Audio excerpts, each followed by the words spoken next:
साथियों नमस्कार। आज के वीडियो में बात करेंगे रेतीली ज़मीनों में जीवांश कार्बन कैसे बढ़ाएं। आप जानते हैं कि रेतीली ज़मीन हल्की ज़मीनें होती हैं जिनमें जो भी पोषक तत्व दिए जाते हैं वो काफ़ी मात्रा में लीचिंग कर जाते हैं, यानी कि पौधे को उपलब्ध नहीं हो पाते हैं। इसके अलावा पानी भी उसको ज़्यादा चाहिए होता है।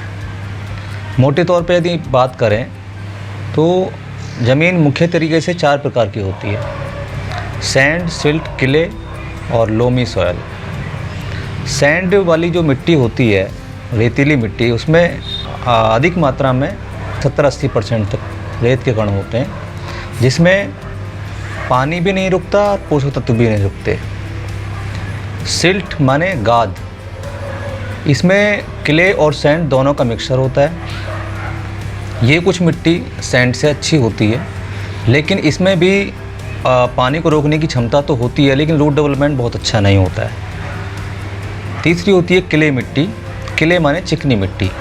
इसमें बहुत ही बारीक कण होते हैं जो आपस में एक दूसरे के साथ जुड़े होते हैं। चिकनापन इसमें ज़्यादा होता है, वाटर होल्डिंग कैपेसिटी ज़्यादा होती है, लेकिन इसमें जीवांश कार्बन की कमी होती है, जिसकी वजह से तत्व तो हैं लेकिन एरेशन नहीं बन पाता है। चौथी प्रकार की मिट्टी होती है लोमी सॉयल, यानी कि दोमट मिट्टी। इस मिट्टी में 50% रेत यानी सैंड के कण होते हैं, 30% क्ले के कण होते हैं, चिकना यानी कि बारीक कण होते हैं, और 20% जो है सिल्ट के कण होते हैं। इन तीनों को मिलाकर के लोमी सॉयल बनते हैं, और यदि इसमें ह्यूमस की मात्रा अच्छी है तो ये मिट्टी गार्डन के लिए या किसी भी खेती के लिए सर्वोत्तम मानी जाती है।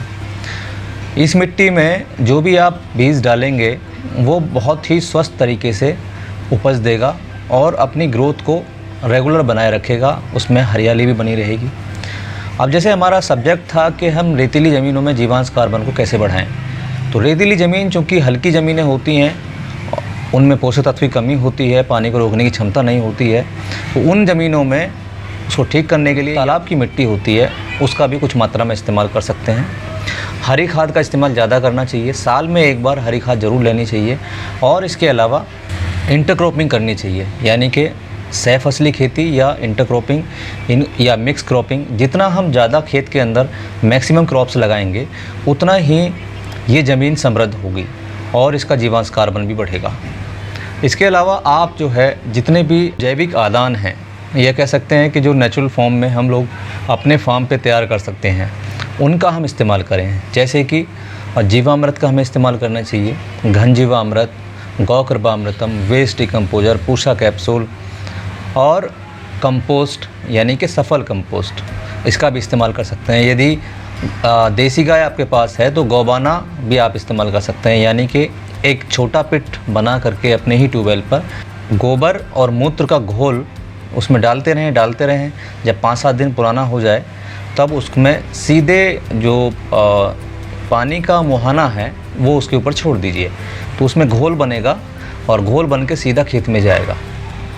डायरेक्ट गोबर को तो नहीं देना होता है खेत के अंदर, लेकिन उसको 5-7 दिन सड़ाने के बाद लिक्विड तरल फॉर्म में जब आप देंगे उसको, और देसी गाय का यदि वो गोबर है तो जहाँ जहाँ वो जाएगा मित्र जीवों को बुलावा देगा, और ज़मीन के अंदर जो पोषक तत्व हैं और मित्र जीव जो सोए पड़े हैं वो सब जड़ क्षेत्र में आकर के काम करने लगेंगे।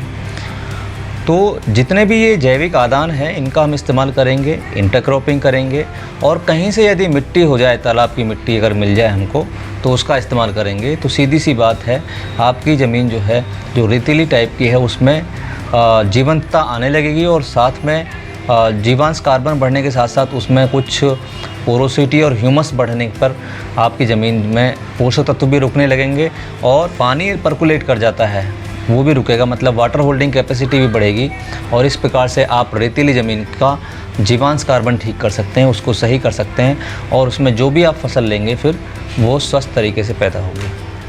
तो ये हुआ आज के विषय के बारे में बात।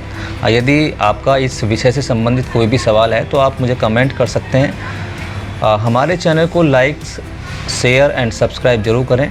जो ज़रूरतमंद किसान हैं जिनको अच्छी जानकारी चाहिए आप उन तक उसको पहुंचाइए। अभी हम बाकी जो बायोपेस्टिसाइड के कुछ इनपुट्स थे उनके बारे में भी नेक्स्ट वीडियो में बात करेंगे। तो आपका बहुत बहुत शुक्रिया। सभी को नमस्कार, धन्यवाद।